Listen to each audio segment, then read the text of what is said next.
íbamos a hablar del Domingo de Resurrección, que es hoy. Hoy es Domingo de Resurrección.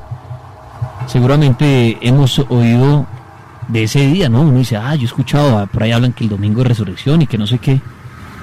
Pero de pronto muchos, y lo digo, no tienen ni idea de qué se trata el Domingo de Resurrección. Otros han oído, no, que eso fue cuando resucitó Jesús y... entonces sí, Domingo de Resurrección. ¿Habrán misterios detrás de este día? ¿Qué se debe hacer un día como hoy? ¿O qué se debió hacer? Y ya tocará para el próximo año. O si estamos a tiempo de hacer algo en este día. Y para eso, pues, anunciaba yo en redes sociales que el invitado, pues, para tocar este tema es el Monseñor Andrés Tirado, @Padre Andrés, ahí lo encuentran ustedes en su Twitter, en compañía del Padre William, también está aquí con nosotros, para hablar de este Domingo de Resurrección, y también el viejo Roles, amigo de la Casa del Cartel, ya está aquí con nosotros también, parapsicólogo, que también se mete a veces en estos debates y desde otro punto de vista de estos temas, pues también será invitado a dar sus diferentes opiniones. Monseñor, ¿cómo me le ha ido? Bienvenido a este Domingo del Cartel.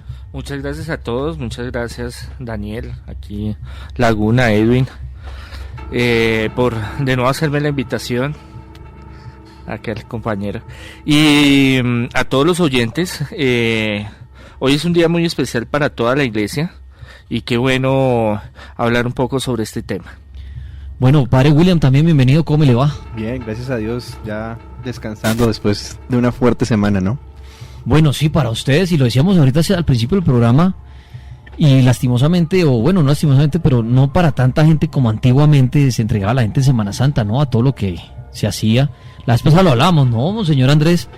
Que yo le preguntaba a usted si en los jóvenes se ha perdido como esa fuerza religiosa para el tema de la Semana Santa, ¿no?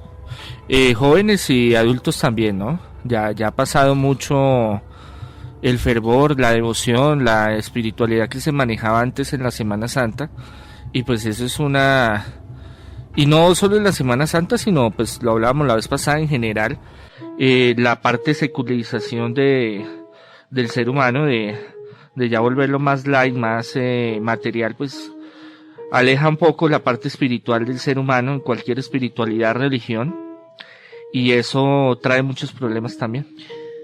Esto, padre, ¿a qué de pronto la iglesia ha perdido credibilidad en los jóvenes?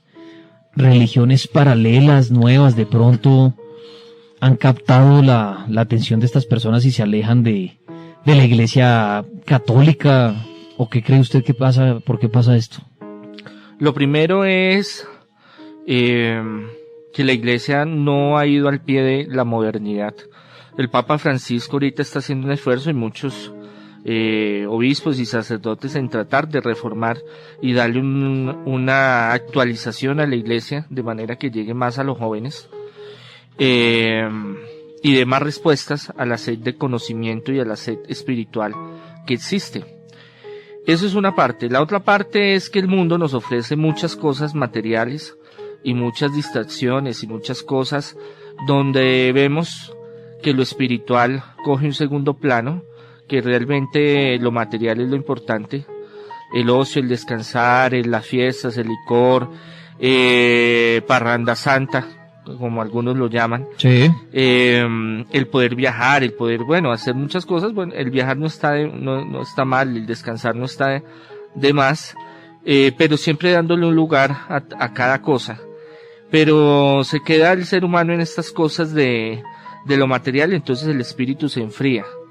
Y ahí es cuando ya se dedican, ya empieza una decadencia donde ya no empiezan a buscar otros tipos de espiritualidades, religiones, y tampoco se hallan, porque toda religión o espiritualidad tiene un compromiso, tiene una disciplina, tiene una organización, tiene un esfuerzo, y el cual cuando veo que un Dios no me cumple mis deseos, mis caprichos, o lo que yo quiero, o lo entiendo así, entonces no me sirve, no me conviene, y entonces busco otras formas de tomarlo más light. Entonces tomo una espiritualidad más de cumplo porque tengo que cumplir y ya, y listo, o simplemente paso, soy un hombre bueno y ya, y hago las cosas que tengo que hacer y eso está bien, y en esa relatividad de conciencia ético-moral, pues se queda mucha gente.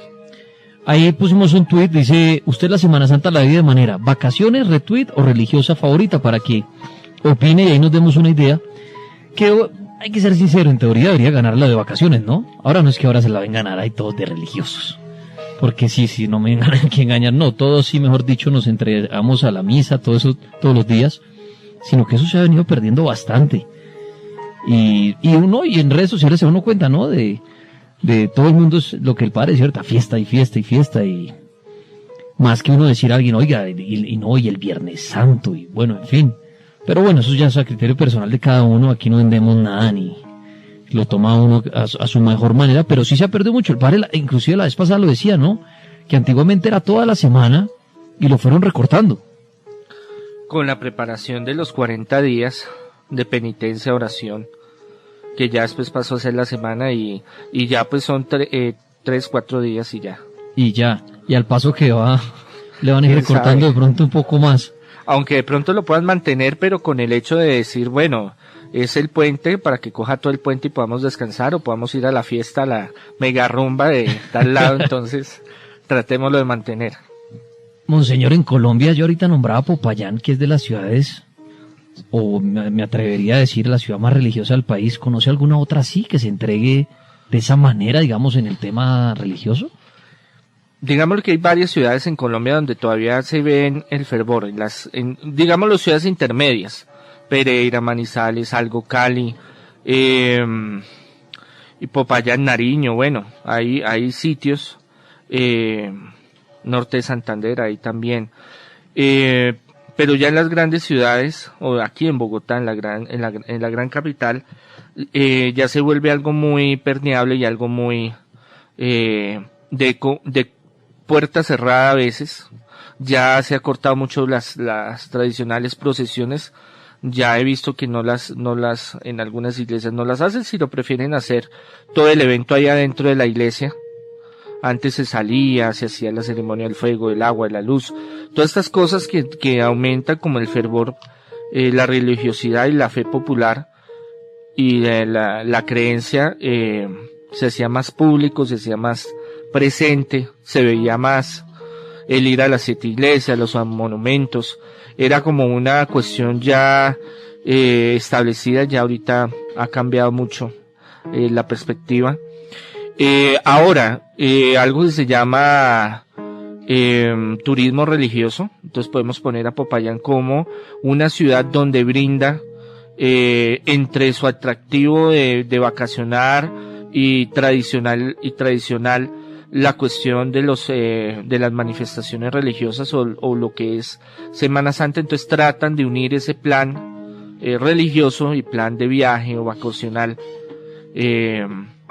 así como en otros países del mundo que también lo tratan de usar, digamos, de unificar esos dos conceptos para poder pues brindar como un plan más acorde a los tiempos, digámoslo así.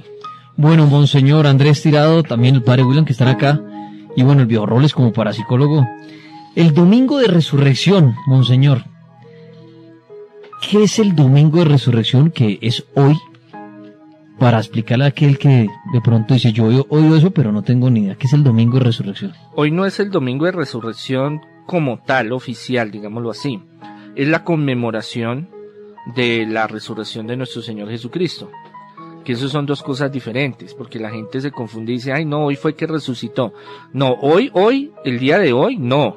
Eso fue hace más de 2000 años. Que recordamos, eso es la Semana Santa, el recordar, el revivir la pasión, muerte y resurrección triunfante. El cristianismo está basado en la resurrección. Lo más importante es la resurrección. El concepto de la resurrección es el más importante. Sin la resurrección no hay nada. Los apóstoles, aunque estuvieron 3 años con Jesús, unos eran estudiados, otros no, unos tenían dinero, otros no. No comprendían todavía, aunque Jesús era muy claro y Él les explicó desde el principio que a ellos los iban a perseguir, que Él tendría que morir, en los 3 días iba a resucitar, que Él iba a ir a la mansión eterna, que allá el Padre Celestial les tenía preparado una mansión eterna cada uno. Hizo milagros, expulsó demonios, resucitó gente, que ese es uno de los milagros donde Jesús, a diferencia de muchos sanadores y liberadores de ese tiempo, porque habían varios, el hecho de resucitar muertos y el hecho de él resucitar lo ponen en un nivel superior a todas las demás religiones y espiritualidades, Sí. y personas que hicieron cosas parecidas a Jesús. O sea, Jesús no era el único que liberaba, no era el único que sanaba, no era el único que profetizaba, pero sí fue el único que resucitó muertos y el único que él mismo se resucitó. Toda la base de la creencia del Dios encarnado, del Dios que viene a hacerse carne, engendrado en el vientre de la Virgen, está en la resurrección. Por eso es el momento más importante y triunfal, porque él derrota la muerte, derrota los pecados, derrota a Satanás. En la muerte está todo sintetizado, está toda la teología. Por eso siempre se ha tratado de desmentir la resurrección de Jesús. ¿Por qué? Porque donde se caiga la resurrección se cae todo. Todo el sistema teológico está centrado en la resurrección física y espiritual. Porque se habla, hay en centros gnósticos y teología gnóstica y de muchas líneas, que solo resucitó en espíritu, pero en lo que nosotros creemos y en las pruebas que se han encontrado es que fue físico y espiritual. Ahí es cuando los apóstoles reaccionan y dicen, hombre, esta vaina sí es cierta, este man que vino con nosotros, que nos estaba enseñando, que dijo que era el Hijo de Dios, que iba a resucitar, hombre, esto sí fue cierto. Porque a ellos todo se les cae cuando a Jesús lo atrapan. Judas Iscariote lo vende por 30 monedas de plata y va y lo besa en el monte y le dice, mire, eso de ahí el que voy a besar, ese es Jesús. Cuando lo atrapan, le hacen el juicio, lo martirizan, lo crucifican, muere. A los apóstoles quedan destrozados y los discípulos. ¿Qué hacen? Irse a esconder. Por eso en los escritos aparece que solo estaban las vírgenes y las Marías y estaba Juan, el discípulo amado, porque los demás estaban llenos de miedo, de terror. ¿Es verdad que Juan era un niño? 16 años, Okay. Era el menor, Sí.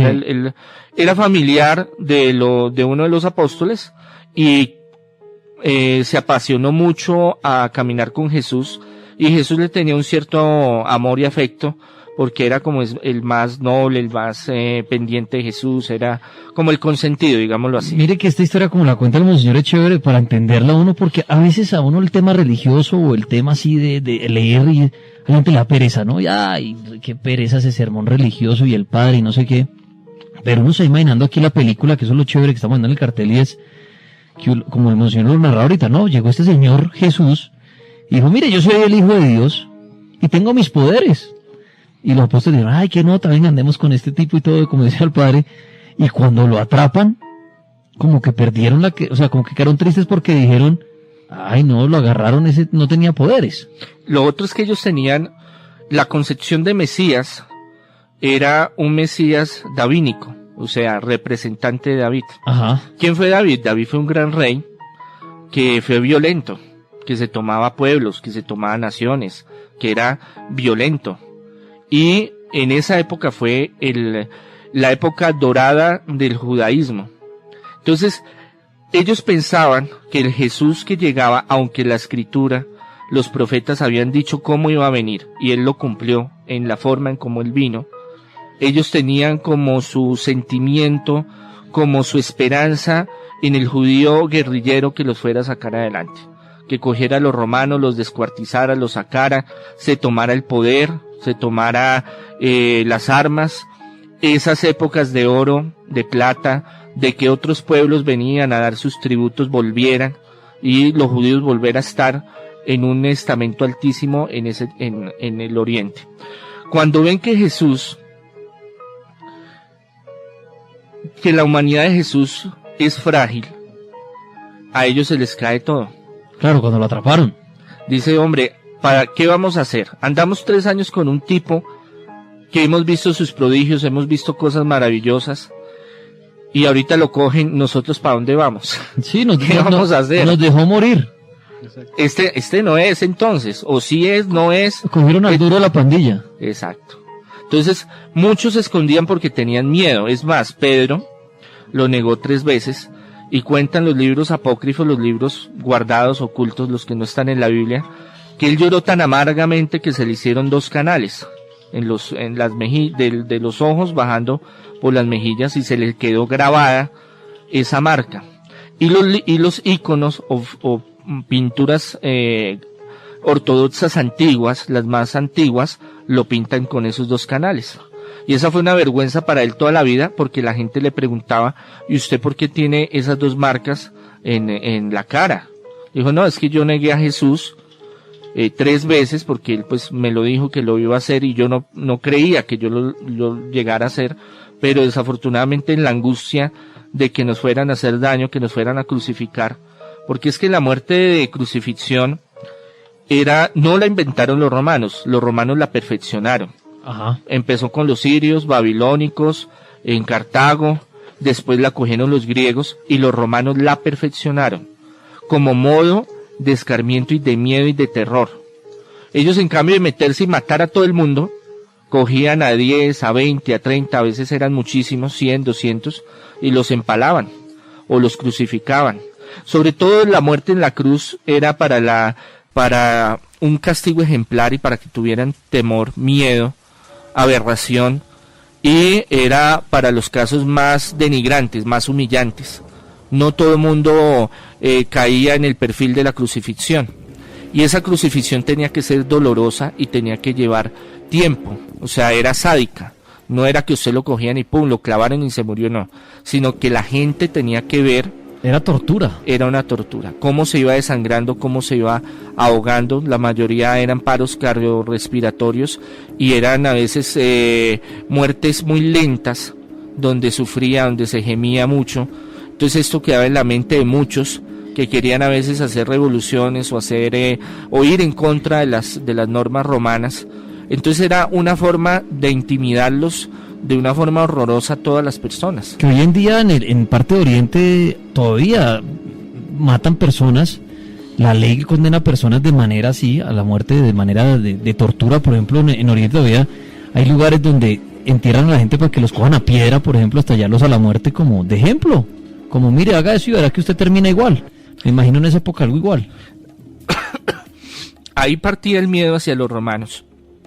Los abusos, los impuestos, la pobreza, la miseria, la violación de sus derechos, siempre tenían esa ilusión de que ese Mesías viniera y los salvara y les diera materialmente todo lo que habían perdido. A ellos lo miraban mucho con la figura de Moisés. Moisés llegó en un momento en que el pueblo había estado esclavo 500 años. Uh-huh. En la miseria absoluta, eran peor que animales, los trabajos forzosos hasta que murieran, las mujeres no valían nada, los niños no valían nada, hasta que llegó Moisés y le dio un hálito de que sí se podía salir adelante, una esperanza, y se organizó y lograron salir adelante.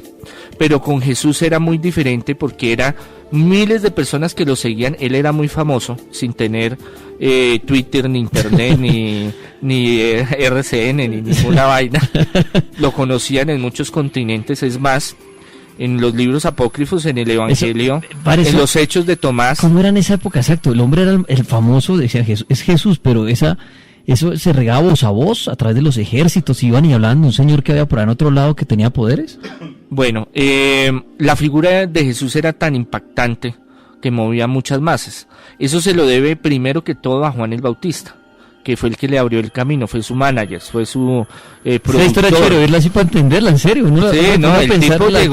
El tipo no llegó y se acercó y mire, yo soy Jesús, a todo el mundo vuelo. Crean en mí. No, el promotor, el manager, el que le hizo todo el marketing fue Juan Bautista. Ah, vea pues.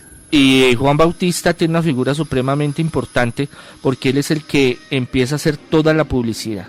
Cuando ya llega a un estado alto, en el cual también Juan sabe que va a morir, hace la transferencia, digámoslo así, y por eso es el bautizo. El mando se lo transmite a Jesús, y por eso Jesús da el ejemplo de humildad y se deja bautizar. Era tanto el poder de Jesús, de masas de comunicación, que en los Hechos según Tomás, en los apócrifos, el rey de la India se entera que Jesús es un gran sanador y liberador, tiene lepra y lo manda a llamar para que lo sane. Y entonces él le dice no puede, coge un pedazo de tela, se limpia la cara y se la manda con un sirviente del rey de la India. Y el rey le dice, véngase, yo sé que usted lo están persiguiendo, yo sé que usted allá no puede, hay problemas, véngase, yo le doy mi reino si quiere, si usted me sana. Y él le dice no, porque está ocupado y tiene que hacer otras cosas, que pues era lo de dar su vida por la salvación.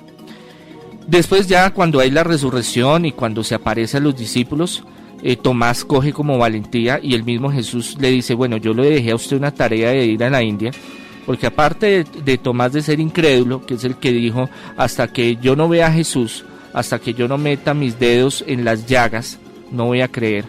Y ahí se le apareció y le dijo, mira, aquí están mis llagas, en mis manos, mi costado. Ahí fue cuando resucitó.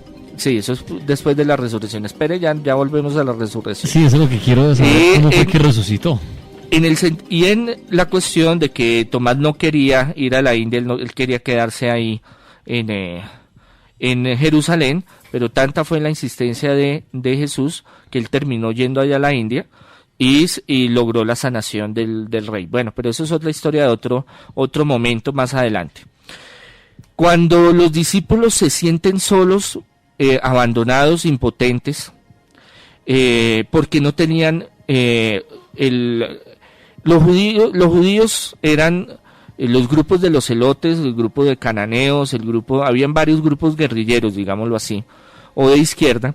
Estos grupos no tenían el armamento ni la infraestructura, no tenían nada para pelear contra los romanos. Por eso aprovechan de noche a acoger a Jesús, porque en el día la gente lo protegía.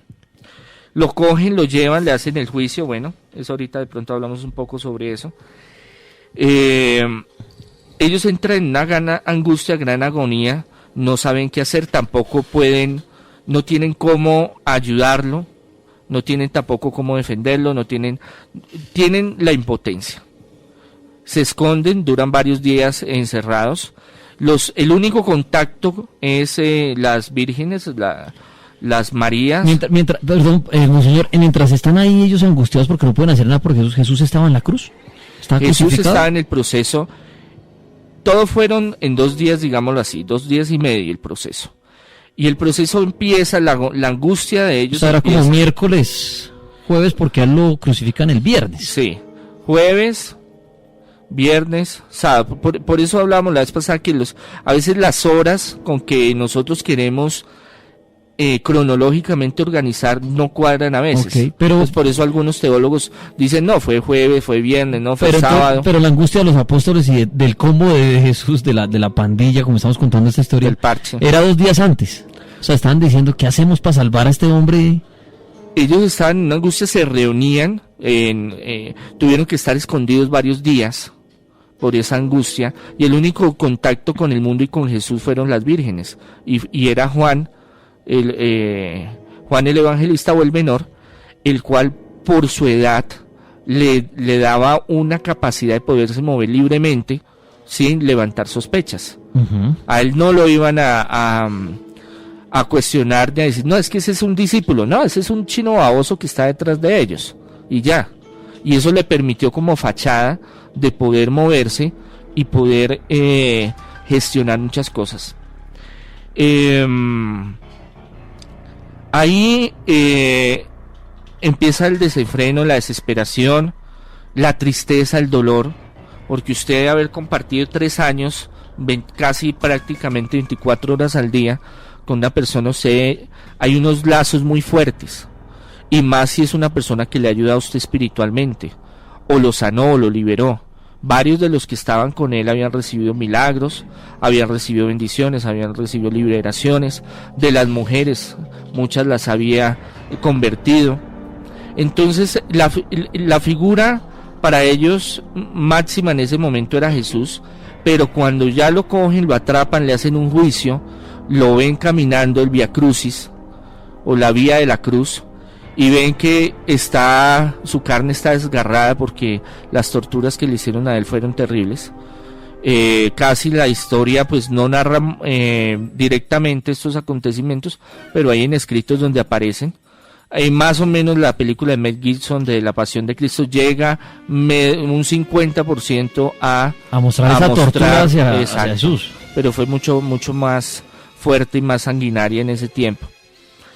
En ese instante están en el duelo, están en el sufrimiento, están pensando qué vamos a hacer, cómo lo vamos a hacer.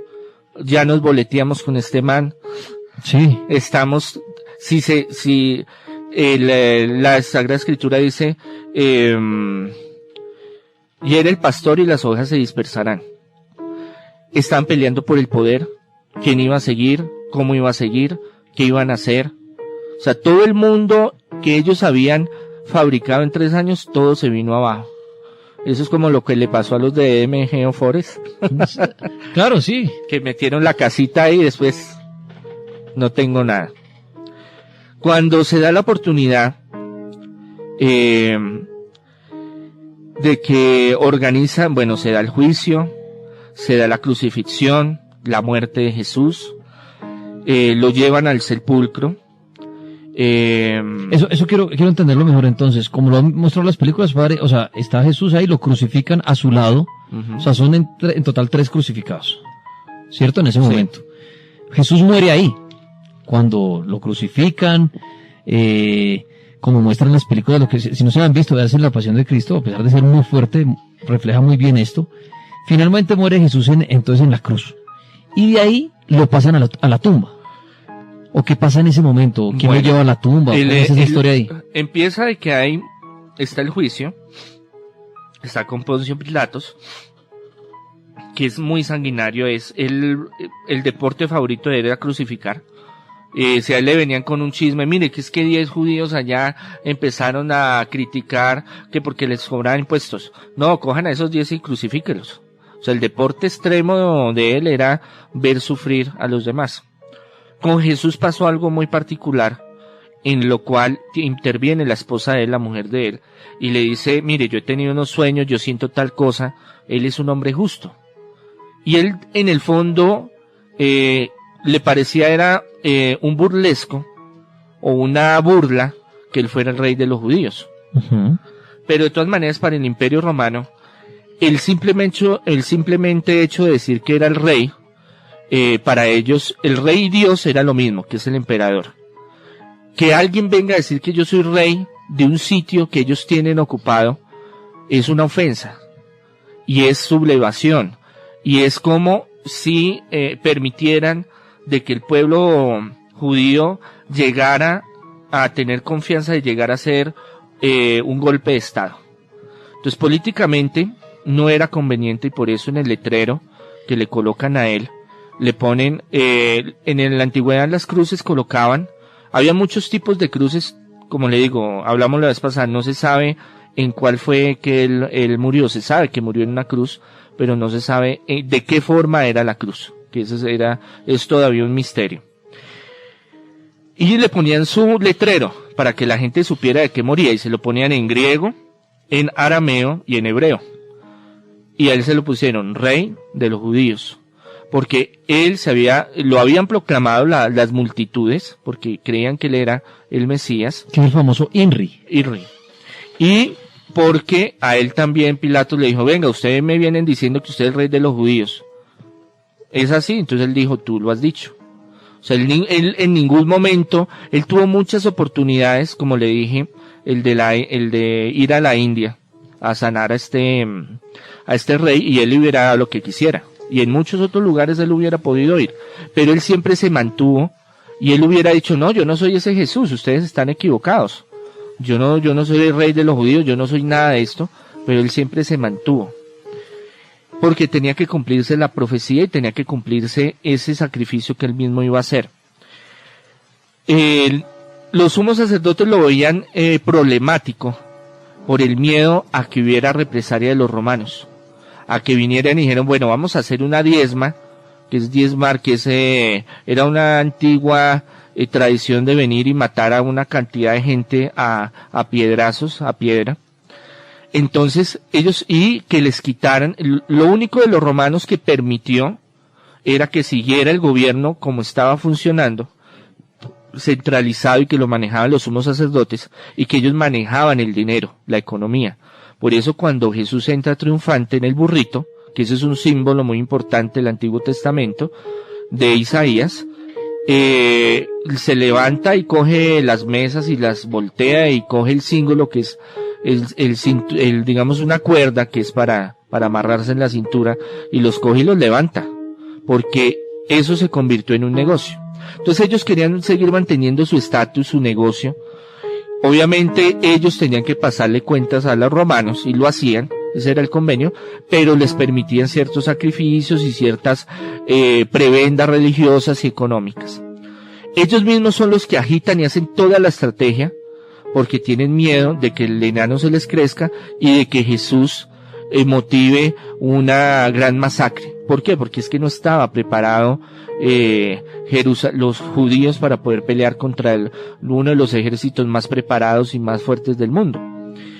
De ahí, después de que Pilato se lava las manos, y era un gesto que se utilizaba en ese tiempo, en el cual se lavaba con agua y se secaba y decía: yo no tengo nada que ver con vaya donde Herodes y donde los sumos sacerdotes, y que allá decidan. Cuando vuelven allá, ya deciden dárselo al pueblo, y como los sumos sacerdotes ya tenían todo cuadrado, entonces hubo la masiva decisión de que lo crucificaran.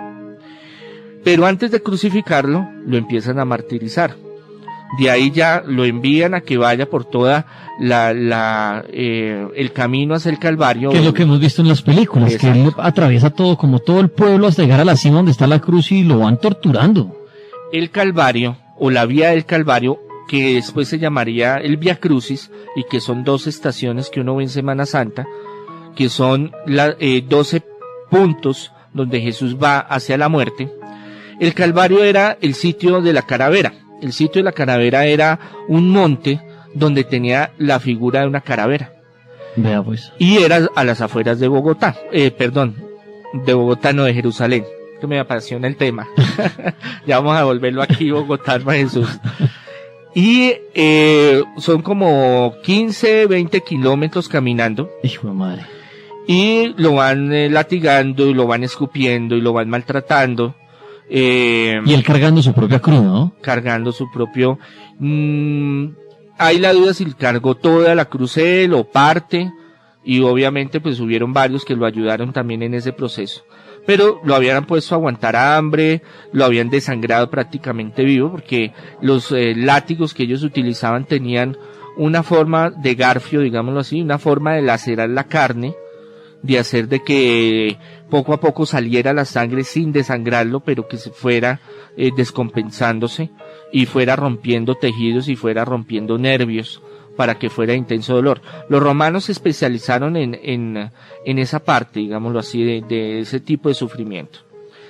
Lo llevan ya hasta el Calvario, hasta la calavera, que era un sitio elevado, digamos que desde la ciudad se podía ver, y ahí efectivamente lo hacen crucificar al lado de 2 ladrones, que ese era uno de los, y que todavía en Oriente es castigado el robar. Primero le cortan una mano, si siguen lo mismo lo crucifican o lo apedrean. Por lo general lo último que se utiliza es la pedrada, y ahí es cuando está todo el proceso del sufrimiento, y es cuando expira y tiene la conversación con estos 2 personajes que es tan popular. En ese momento ya ellos esperaban, los apóstoles, que sucediera algo, que él se bajara de la cruz, o que él cogiera con sus superpoderes y levantara todo. Pero como él tenía que asumir eso con su humanidad, con su fuerza vital, no hubiera sido lo mismo si él se baja de la cruz o evita ese sufrimiento con fuerzas divinas, porque no hubiera asumido con su forma natural y decir: mire, yo estoy en esta humanidad, yo soy hombre y sufro, me desangro, me estoy muriendo, y lo estoy haciendo por salvar a la humanidad.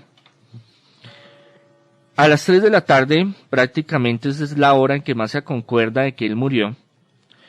hay un fuerte temblor. Se nubla el cielo, hay como un eclipse en ese momento, y hay un temblor tan fuerte que las telas del templo, hay un sitio donde es sagrado que solo pueden entrar los sacerdotes, que es una cortina, y en esa cortina nadie puede entrar, solo los sacerdotes una vez al año, sí, según su casta sacerdotal. Ahí es cuando Zacarías entra y queda privado, porque llega el ángel Gabriel y le dice, bueno, hermano, usted va a recibir su esposa Isabel, que es estéril, va a quedar embarazada y usted va a tener un hijo, y el hijo va a ser así y así y así. Entonces el tipo dijo, no, pero ¿cómo? Si es que yo estoy viejo y ella también, y ¿cómo se le ocurre? Y lo dejó callado hasta que nació Juan Bautista y pudo hablar. Solo es exclusivo de los sacerdotes ese espacio para estar, no puede estar nadie más. Cortina se rasgó en dos, las tumbas se abrieron, muchos cuerpos salieron, fue un temblor muy fuerte, y ahí... que en la película La Pasión de Cristo, que es la que más creo que se asemeja a esto, muestran eso, ¿no? Muestran en el momento que Jesús muere, como la tormenta y este temblor empieza a derrumbar todo este imperio, ¿no? Las columnas, todo se viene abajo. Gran parte del templo de sí, Salomón se viene, y hay referencias históricas de temblor en ese tiempo, ahí y en otros lugares. Entonces lo más seguro es que sucedió. Ahí es cuando se llenan de miedo y dicen, Dios mío, Jesús mío, sí, este sí era el Hijo de Dios. O sea, ¿qué hicimos? ¿Cómo la embarramos? Sí. Pero de todas maneras, el cuestión de los apóstoles, ellos seguían escondidos y seguían llenos de pavor, de temor, de frustración, de muchos sentimientos encontrados, de dolor, de tristeza. Cuando uno en un camino espiritual coge un líder y trata de estar con él y experimentar con él, y se vuelve como un hermano, un familiar más, eso es algo muy duro, eso es algo muy fuerte. Y aparte de esa relación afectiva, la relación de futuro, ¿qué va a suceder? ¿Para dónde vamos? ¿Qué vamos a hacer? Ahora, ¿quién es el que va a manejar esto? Pasan los días que tiene que ser, al tercer día. Entonces espérenme ahí, monseñor, vamos a hacer una pausa muy corta, bueno, que se pone bueno. Mire, buena historia esta, porque lo decía yo ahorita, a uno a veces le dicen, venga, le cuento la historia de Jesús, y yo digo, uy, no, qué pereza, no, eso la Biblia y leer esas palabras hartas y que uno no entiende. Pero mire que en esta primera hora del cartel con el monseñor Andrés Tirado, para los que no la sabían bien, escuchamos como ese cuento, ¿no? Llamémoslo cuento de Jesús. ¿Quién era este hombre? ¿Cómo armó su pandilla? ¿Cómo tiene su enfrentamiento? ¿Cómo lo llevan finalmente a la cruz? Y ahí vamos, para entrar ahorita en el tema de ¿qué pasó al tercer día? Para venir a hablar de el domingo de resurrección, que es cuando Jesús resucita. ¿Qué pasó en esos 3 días? ¿Qué pasó de la cruz allá? ¿Lo llevaron a una tumba? ¿Esta tumba dónde está? ¿Quién hizo la tumba? ¿La tumba se abrió? ¿Qué encontraron en la tumba? El cuerpo de él, no se encontró absolutamente nada. De eso hablaremos al regreso en el cartel paranormal de esta noche de domingo. El numeral Cartel de Resurrección. Ya volvemos.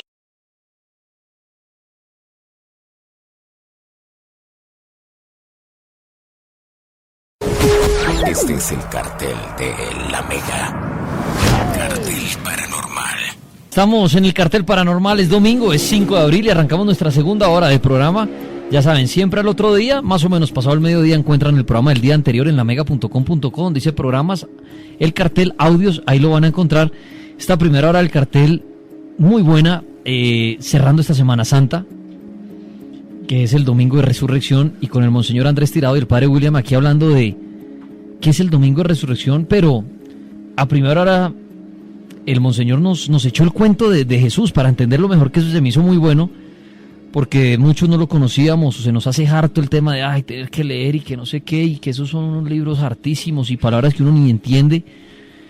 Pero ahorita el cuento, como lo contó el monseñor, es muy bueno para entender qué era Jesús, quiénes eran sus amigos, sus apóstoles, el parche, cómo llegó él, cómo se ganó sus enemigos y se lo llevaron y lo crucificaron. Si se perdió en esa historia, hoy a la medianoche vuelven y la escuchan. Pero antes de ir a la pausa, quedamos en que, bueno, finalmente cogen a Jesús y lo llevan hasta la cruz. Que se habla de posiblemente un viernes a las 3 de la tarde, por eso el Viernes Santo, cuando él muere, después de que lo crucifican, y después de ser torturado, y ahí muere, y causa un gran temblor en ese momento, que la gente dijo, ay juepucha, sí, mire, crucificamos al que no era, porque mire, hizo temblar, y mejor dicho, ahí demostró aún más que era el Hijo de Dios. Pero bueno, ahí quedamos, y ahora continuamos con el Monseñor Andrés Tirado. Entonces, Monseñor, listo, lo crucifican y muere. Bueno, ¿Qué pasó ahí? para los romanos, para saber si realmente estaba muerto, con un mazo le rompían las piernas a la mayoría de los crucificados. A Jesús, como lo vieron tan mal, y yo creo que también por respeto o misericordia más bien, el centurión le atraviesa su costado, el lado del corazón, con la lanza, que también era un método para saber si realmente estaba muerto. Al confirmar que estaba muerto, lo bajan de la cruz, le hacen un proceso, ya lo sueltan, digámoslo así, a la familia, a los que estaban ahí cerca, con supervisión, para que le hagan la limpieza y lo vayan preparando para algo que es muy importante para los judíos, que es el tiempo de estar en una cripta, digámoslo así, para que me entiendan. En ese tiempo era una cueva, una especie de cueva, digámoslo así, que tenían que uno de los grandes seguidores, digámoslo así, no directamente, porque tenía ya edad avanzada, tenía mucho poder y muchos recursos, era tío de prácticamente de él, de María, y sería también pues tío de en segundo grado de Jesús, el cual negoció que le entregaran el cuerpo para poderlo hacer los oficios religiosos. Ajá. ¿Y cuáles eran los oficios religiosos? Su oración, la mortaja, que era un lienzo, en lo cual lo embalsamaban con esencias, y tenía que estar un tiempo en esa cripta o en ese lugar. En esa cripta, en ese lugar, en esa cueva, por lo general, donde los crucificaban, eran sitios donde estaba cerca el sitio donde los iban a guardar, en estos nichos, en estas cuevas. A él le tocó una muy buena, que era grande, que era tenía un sellamiento grande, con una roca grande. Eso es lo que tanto arqueólogos como teólogos, como historiadores han llegado a esa conclusión. Y ahí es donde lo guardan a él y ponen centuriones, porque tenía la visión los romanos de que se fueran a coger el cuerpo y lo fueran a adorar y lo llevaran a otro lado y se volviera como un sitio de veneración y de martirio de Jesús. Ajá. Este personaje negoció que lo dejaran, que lo pudieran amortajar los servicios religiosos y que lo pudieran en esa cripta que era de él, tenerlo, aún arriesgándose, porque de todas maneras tener algún vínculo con Jesús implicaba de que fuera muy posible que fuera su seguidor o discípulo. Entonces esta persona se arriesgó y ahí estuvo estos días. Cuando se da el arriesgón, digámoslo así, de que las vírgenes o de las Marías querían ir a orar al sitio, querían ir a ver, Sí. encuentran la puerta o esa gran roca, que eso siempre tenía un peso grande, tocaba entre 3-4 personas, abierta. El centurión estaba dormido, y ellas entran y ven que está la mortaja, pero no está el muerto. Es en los pocos capítulos de la Biblia donde no excluyeron a María Magdalena y a las otras Marías, porque María Magdalena no tiene la historia como nos la cuentan, que eso fue una amalgama que hizo en la Edad Media uno de los papas, para decir de que todas las mujeres de las pecadoras que salen en la Biblia eran María Magdalena. Y eso teológicamente, históricamente, arqueológicamente era mentira. María Magdalena, igual otras mujeres, fueron una de las seguidoras y de los cimientos de la iglesia. Habían diaconisas también en ese tiempo. Cuando ya Jesús resucitó, los apóstoles tuvieron diaconisas. Y María Magdalena, es una historia larga, un día hablamos sobre eso. Es una de las que primero, y Jesús, digámoslo así, Dios como que lo organiza para que ella vaya y dé la primera noticia, porque no se la dio a ninguno de los apóstoles, sino que les dijera, mire, no está Jesús. Unos dijeron, no, se lo robaron, se lo llevaron, y ella dice, no está. Pero más adelante se empieza a aparecer a ellos, y ellos empiezan a confirmar realmente que sí hay resurrección, que sí es el Hijo de Dios, y que todo lo que Él les dijo fue realidad.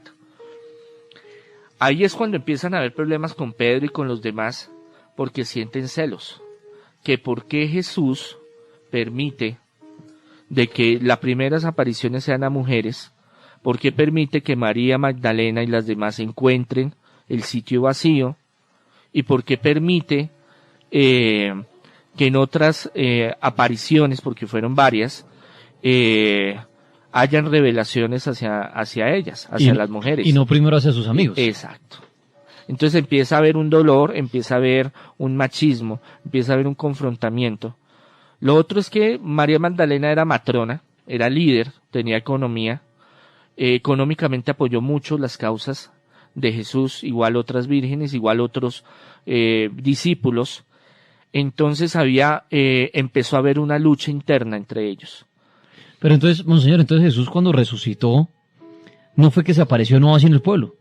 No, y dijo, buenas, ¿qué? Aquí otra vez llegué. No, se fue apareciendo poco a poco, lo que usted dice, a mujeres, pero nunca hizo una aparición formal frente a todo el pueblo. A ver, bueno, ahí va bien un tema bien interesante. Cuando están reunidos los apóstoles, que cuando las María Magdalena les dice, mire, esto sucedió, a ella no le creyeron. Entonces son embustes, son mentiras, ellas cogieron el cuerpo, otro vino y se lo llevó. Estaban reunidos y la segunda aparición fue cuando ellos estaban reunidos y les dijo, mire, yo estoy acá, yo resucité, y se presenta una forma fugaz. Ya en otras apariciones empieza a mostrar más. Y es más, cuando hay discípulos, a varios discípulos al tiempo también se les aparece que están disgregados, están en otros lados. Sí. Y se dan cuenta, van caminando y van charlando con él, y al último dice, pero es que este es Jesús. Porque se dan cuenta, descubren muchas cosas que son muy, muy iguales. Públicamente hay escritos donde dice que se apareció, que en poblaciones apareció y siguió haciendo milagros. Pero una masiva, grande, no hay escritos o algo que compruebe que lo hizo. De ahí es cuando ellos cogen como un valor y una confianza. Y él les dijo, mire, yo me voy, les envío el Espíritu Santo. Cuando ustedes reciban el Espíritu Santo, a ustedes se les va a abrir el mundo, el conocimiento. Estaban ellos reunidos, siguieron reuniéndose, a veces vivían en grupitos.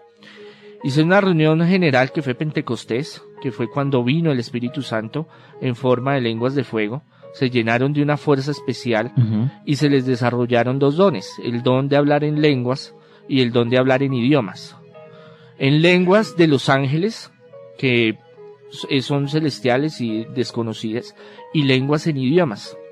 Se dice que en ese día salieron, después de ese furor, de esa emoción, y 6.000, 10.000 personas se convirtieron, que eran de muchas partes del mundo. Jerusalén tiene una ventaja, en ese tiempo tenía una ventaja, que era como la Nueva York o el Taiwán o la China de ese tiempo, porque era un punto comercial obligatorio, de occidente a oriente y de oriente a occidente. Nadie podía, del que quisiera comercial. Era una escala obligada. Exacto. Entonces estaban partos, medos, griegos, de Panfilia, de la India, de todas las partes del mundo. Y se sorprendían al ver cómo ellos predicaban y ellos los escuchaban en su propia lengua. Entonces eso fue una fuerza donde se evangelizó mucho. Como vieron que estaba caliente la plaza, como dice Edwin Robles, Se calentó ahí. se calentó el parche.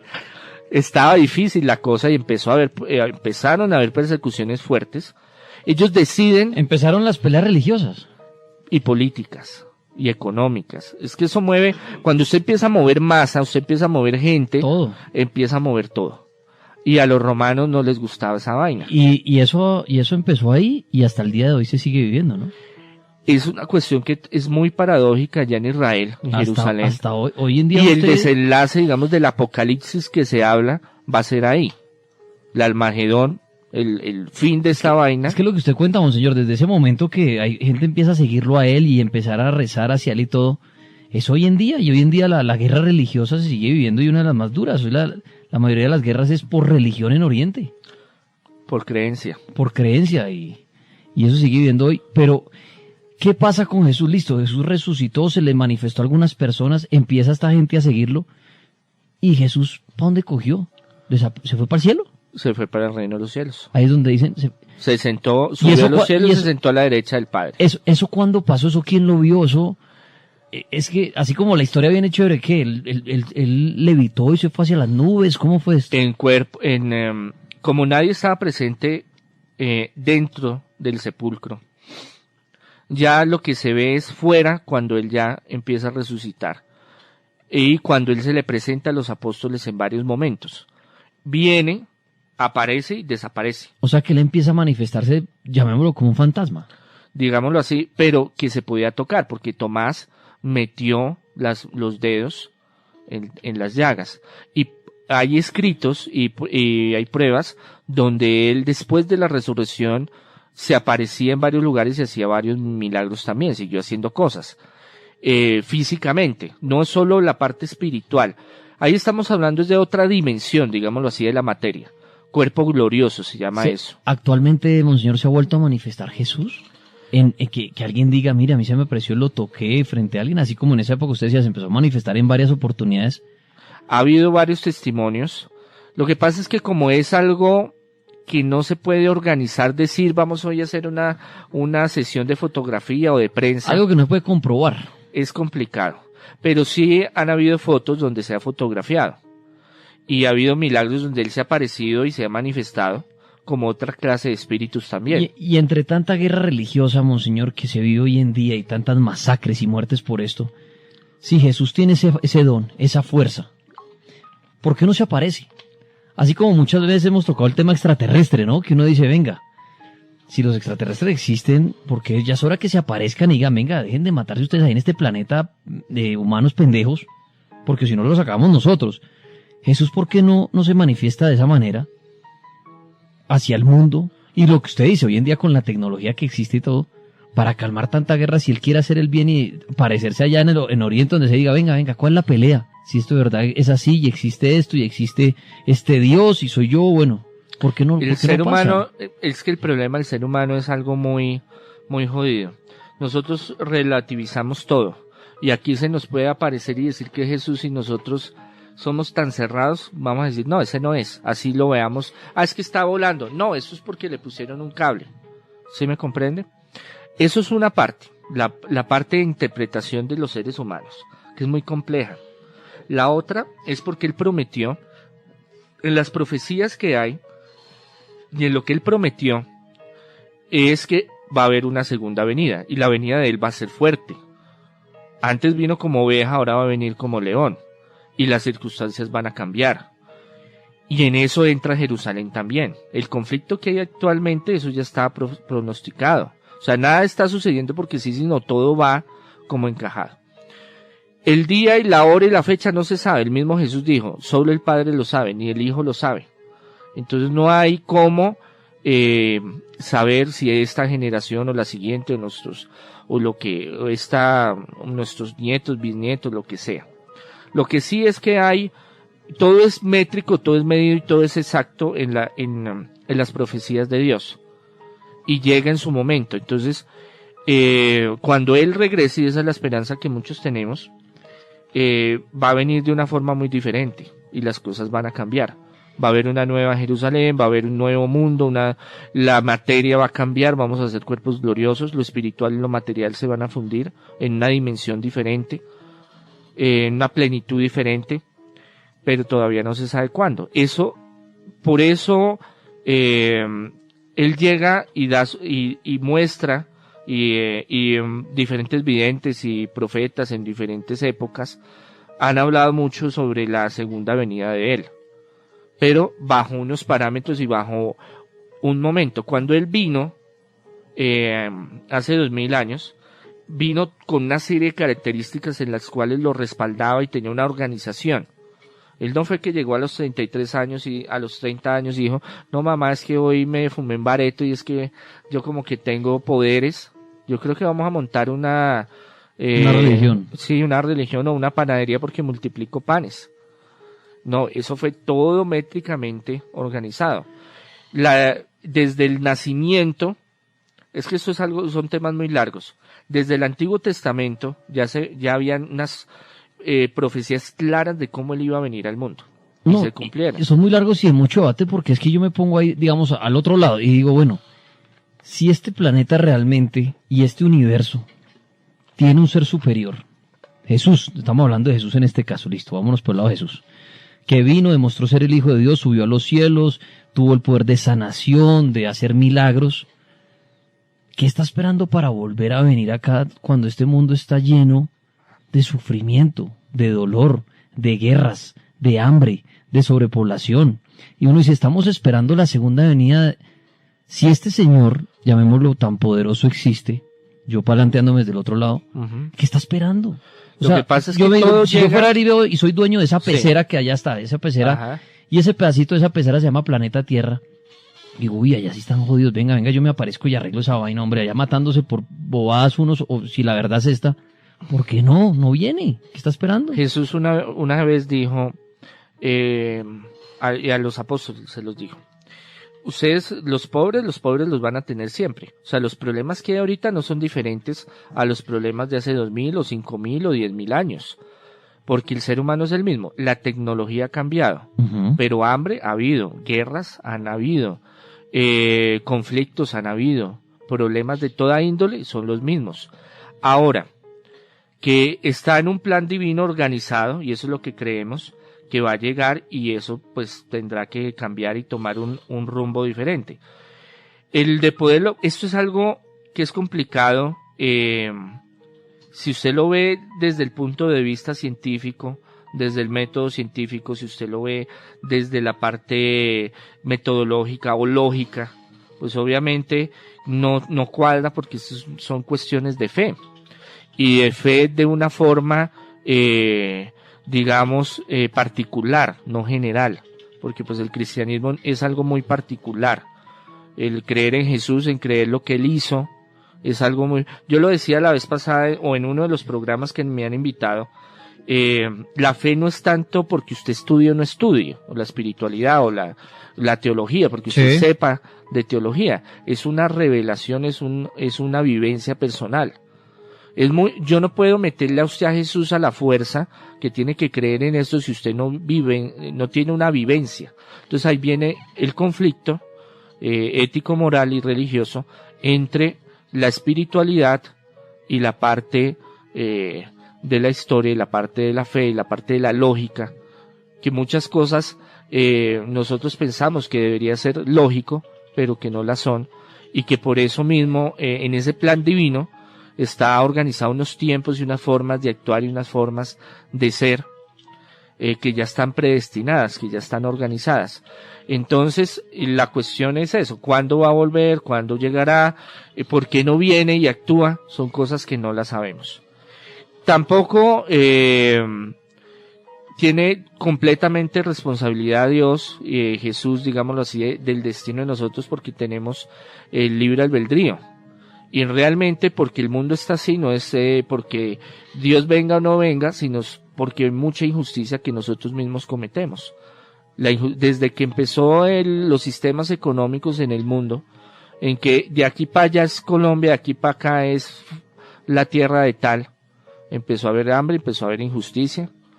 Por eso es que también la parte de los sistemas económicos van a colapsar en algún tiempo, de la organización como está el mundo distribuida, que hay grandes capitales y grandes personas que tienen muchísimo y cientos que se mueren en la miseria absoluta, que también es responsabilidad de todos nosotros.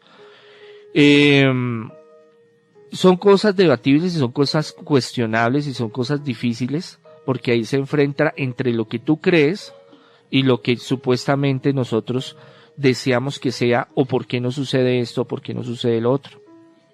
Muy bien, hablamos de la resurrección de Jesús en el Cartel Paranormal, inicio el programa, la primera hora y parte de la segunda. Se nos fue hablando de esto, pero quería que entendiéramos más la historia de Jesús, qué pasó con él, cómo fue que murió, cómo resucitó. Y entonces, monseñor, ahí termina la historia. Él resucitó y lo que usted dice, sube a los cielos, a la derecha del Padre. No, ahí inicia la historia. Bueno, pero digamos termina... Ahí inicia el cristianismo. Bueno, pero termina, digamos, la parte... El proceso de él acá en la tierra. De resurrección, lo que hizo acá y ya. Ya entra el otro capítulo del cielo. Del cielo. Ahí empieza a coger fuerza los apóstoles. Ya ellos viven esa realidad. Él se les manifiesta. Ellos viven lo que ha sucedido. Y salen a evangelizar, y salen a hacer milagros, y salen a hacer muchas cosas. Y de ahí es cuando se empieza a extender el cristianismo por todos los lugares. Después ellos recibirían el martirio como premio de esa evangelización y ese compromiso con Dios. Premio porque para ellos o para nosotros las dificultades, las cosas difíciles no las vemos como algo malo, sino como algo bueno para ganar espiritual y materialmente. Monseñor, aquí hace una pregunta sobre Jesús y me dicen que Jesús, ¿qué significa para los judíos, para los cristianos y los católicos? ¿Lo mismo para los tres? No. Hay 3 religiones monoteístas. Mono quiere decir uno, teísta es Dios. La base del judaísmo, del cristianismo y del islam es creer en un solo Dios verdadero. Primero nace el judaísmo. Para el judaísmo Jesús es el profeta del amor. Para ellos el más importante y el último de los profetas fue Juan el Bautista. Y ellos todavía esperan al Mesías. Porque para ellos la visión de Jesús no es compatible. Para ellos la visión es de David, de lucha, de poder, de muy diferente a lo que Jesús ofrecía. Okay. Entonces a ellos lo llaman como el profeta del amor porque él habló sobre el amor. Y es respetado, pero más no es como lo vemos los cristianos o católicos como un Dios, como el Dios encarnado, digámoslo así. Viene el cristianismo que empieza a nacer, que lo llamaban el nuevo camino o lo llamaban los nazarenos, por Nazaret, por Jesús de Nazaret. Cuando cuando pasa el tiempo y la cruz se vuelve como un símbolo universal de la simbología cristiana, entonces lo llaman cristiano, por Cristo. Entonces todos los que creemos en Cristo somos cristianos, pero hay diferentes líneas. Entonces están los católicos, los evangélicos, los ortodoxos, los anglicanos, episcopales, hay varias líneas, pero todos creemos en Jesucristo. El Islam nace en el año 1617, con Mahoma. Mahoma es un tipo que es comerciante, que se vuelve profeta, que tiene unas revelaciones de Dios, y ve que el judaísmo es muy extremo, y ve que el cristianismo es muy débil, y él funda una religión que es el Islam, que Alá es Dios, en la cual tiene mucha parte bélica, y también mucha parte, son más disciplinados en muchas otras áreas. Y como que toman entre la mezcla del judaísmo y el cristianismo, pero una forma más disciplinada, más fuerte. Para ellos Jesús también es el profeta del amor. No es Dios ni Señor como en el cristianismo, catolicismo, sino es otro profeta más que hay, que sus enseñanzas son muy poderosas, y usted lee el Corán y los libros islámicos y tienen mucho que ver con filosofía y teología judía y cristiana o católica. Monseñor, hay varias preguntas aquí de los tuiteros hablando del tema de Jesús por lo del domingo de resurrección. Obviamente, sin alargar esta historia, los apóstoles, alguien preguntaba que los apóstoles fueron santos al ser amigos de Jesús y los volvieron santos, o qué pasó con ellos, o murieron crucificados. Sí, o... es largo, eso es muy interesante. Es otra historia, ¿qué pasó con la pandilla de Jesús? Porque son testimonios muy bonitos y unos muy fuertes. Por ejemplo, lo que hablábamos de Tomás, que él se fue para la India y después volvió y sanó al rey. Hay otros que los martirizaron, los crucificaron, a uno lo despellejaron, a otros les hicieron martirios. Y hay muchas historias, nos tocaría empezar a hablar uno por uno, pues son muy interesantes. Eso no está en la Biblia, está en los libros apócrifos. Ellos siguieron la propagación. Y ellos encontraron, la mayoría, el único que no encontró martirio, o no murió por martirio, fue Juan, el discípulo amado. Murió de 100 años prácticamente, y murió de viejo. Murió encerrado, en Pasmos, en una cárcel griega. Bueno, esa es larga la historia de él, pero un día de esto se la hablamos y muy interesante. Padre, pero mire, yo pregunto, ellos eran, al ser el combo de Jesús, los amigos de Jesús, del Hijo de Dios, ¿por qué esas muertes tan fuertes? Porque ese es un premio que ellos recibieron. Y al contrario de haber muerto bien, o sea, tranquilos, diría uno, oiga, yo no, amigo de Jesús, la visión de... sino al contrario, torturados y vueltos nada. Porque es que la visión de Dios es muy diferente a la de nosotros. Y la visión de los discípulos era muy diferente a la que nosotros tenemos ahorita en el momento. El martirio, por eso los pintan algunos con una palma, hay iconos o imágenes. Para ellos el martirio es tener como esa posibilidad de ser grandes espiritualmente, de seguir los pasos de Jesús. O sea, Jesús lo crucificaron, Él se dejó crucificar y dio su vida por el reino de los cielos, por la salvación. Entonces, yo de ser discípulo, al encontrar el martirio, para mí no es vergüenza, para mí no es tristeza, para mí no es deshonra, al contrario, es un premio ni el berraco. Porque ese sufrimiento acá se va a ver reflejado en el reino de los cielos con gloria, con cosas maravillosas. Entonces ellos tenían una visión muy diferente de las cosas. Ahí encuentran la santidad. ¿La santidad qué es? La santidad no es estar rezando todo el día echando camándula allá o estar todo el tiempo como fanáticos hable y hable de Jesús hasta que se le duerma la lengua.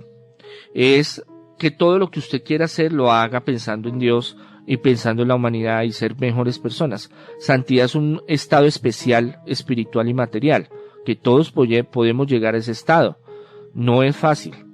La santidad no es la visión y el concepto de santidad a través de los años lo han puesto, ay no, es el que está arriba y no comete pecados, no hace nada. No, los grandes santos, y algún día de pronto hablamos de ellos, fueron unas pichurrias, perdónenme la expresión, fueron peores que Edwin Robles aquí, que le echó los vainazos, ¿sí?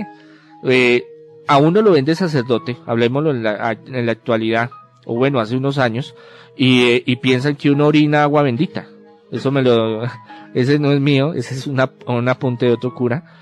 ¿Qué quiere decir eso? De que piensan que uno ya es santo, o están, digamos, en un nivel más cerca a Dios. Todo el mundo podemos llegar a ese nivel espiritual, es un proceso. Y hay muchos casos a través de la historia del cristianismo, donde mucha gente llegaba a ser santo después de que fueron terribles. Y hay muchos, después podemos hablar de San Agustín, de San Francisco, que fueron terribles, y de San Cipriano y de muchos otros. Que son cosas que uno no entendería, ¿no? O sea, alguien que le dicen santo y de pronto uno va a mirar la vida ya estudiándola y dice, pero este tipo, ¿de dónde es santo? Si hizo el mal. No, y cosas fuertes que, bueno, eso después lo hablamos de pronto en algún programa más adelante. Entonces la santidad es un estado en el cual usted está luchando constantemente por ser mejor. Usted llega a ser santo ya cuando usted muere, empieza un proceso de purga o purificación o purgatorio, como lo quieran llamar. Un estado donde se va limpiando para poder entrar al reino de los cielos. Ahí ya usted llega a una santidad, digámoslo así. Todos los que están en el reino de los cielos son santos. Porque santo es como un amigo especial de Jesús, de Dios. Nosotros creemos que la santidad es no pecar, pero es que eso es imposible, porque nosotros tenemos una naturaleza humana, y esa naturaleza tiene muchos defectos y muchas imperfecciones. Por eso estamos en este mundo, para purificarnos, para aprender, para crecer. Entonces usted, a medida que usted vaya creciendo espiritualmente, materialmente, obviamente usted va a tener errores, va a cometer pecados, va a tener dificultades, pero la idea es no quedarse ahí, sino, por ejemplo, si usted dice 20 groserías en el día, no, yo voy a tratar de que cada día poder decir una menos. O si usted tiene rabia, o si usted tiene envidia, o si usted tiene ira. Hay otros que son ya más graves, matar, robar, secuestrar, bueno, otras vainas. Pero gente del común como nosotros, gente a pie, bueno, yo ya tengo mi carro, no mentiras. Vamos a hacer campaña de recolecta de la burbuja para el obispo. A ver si lo saco a pasear a ustedes. Es un camino espiritual, no solo en la iglesia católica o cristiana, puede ser en muchas otras religiones, o aún no religiones sino espiritualidades, donde usted busque ser mejor persona, mejor ser humano. En eso es el proceso, por eso estamos acá, para ir a un lugar superior, donde nosotros acá nos vamos purificando y nos vamos limpiando, que es opcional, si le da la gana hágalo, si no pues grave. Monseñor Andrés Tirado, bueno, el padre William ahí muy calladito, como siempre muy reservado, pero dar las gracias, me imagino que el padre William está de acuerdo con todo esto que ha contado el padre, ¿no? El monseñor. Pero y es también importante mirar el contexto de lo que eran los pueblos romanos, ¿no? En su momento pues la gente siempre tiene la duda porque hablan judíos, hablan romanos. En ese momento pues Roma tenía muchísimo poder sobre los judíos. ¿Cuál fue el éxito del Imperio Romano? Ellos no llegaron bueno, este es el Imperio Romano, ahora las cosas se hacen así, se hacen de esta manera, no. Ellos a cada pueblo que iban conquistando, por decirlo así, les respetaban sus tradiciones. Porque se ponen a mirar la vida de los judíos. Un libro muy bueno para entender el pueblo romano es La ciudad de los muertos. ¿Sí? Uh-huh. Es un libro muy histórico. Cuenta más que todo la historia y por qué la oración de los romanos a ciertos muertos. Y también entender las tradiciones del pueblo judío. Otra parte que no se toca mucho en la Semana Santa es el juicio de Pilato. Pilato no fue que bueno, ya yo hice mi acto, yo hice mis cosas, Poncio Pilato se fue. A Poncio Pilato después lo castigaron por esto. Parece irónico, pero mucha gente en Roma fue iluminada y nunca estuvieron de acuerdo con lo que hicieron con Jesucristo. Hay dos versiones que dicen que él murió de una forma muy cruel, muy sangrienta, otros que fue desterrado a Galilea. Entonces es otro de los puntos que hay que tocar como para ubicarnos en el contexto histórico de por qué suceden estas cosas. Otros también dicen que con la resurrección nace todo lo que es el naturismo y la botánica. Hay algunos que dicen que la resurrección se dio por la forma como hicieron, por decirlo así, como el embalsamento que hicieron con Jesucristo, que fue la aplicación de sábila con mirra y otros elementos, que esto fue lo que sanó las heridas. Sino que se entra a debatir, bueno, la lanza del destino, que es otra cosa que con el tiempo hay que analizar porque a esta lanza le han atribuido muchos poderes, incluso los pueblos alemanes estuvieron tras de la búsqueda del poder de la lanza de Cristo. No sé si vieron la película de Constantine. Sí. Que habla un poco de que se cree que es realidad que puede darle poderes sobrenaturales a las personas, ¿no? Entonces pues tener en cuenta eso para como ubicarnos en el contexto. Y la historia del juicio de Poncio Pilato es algo muy interesante.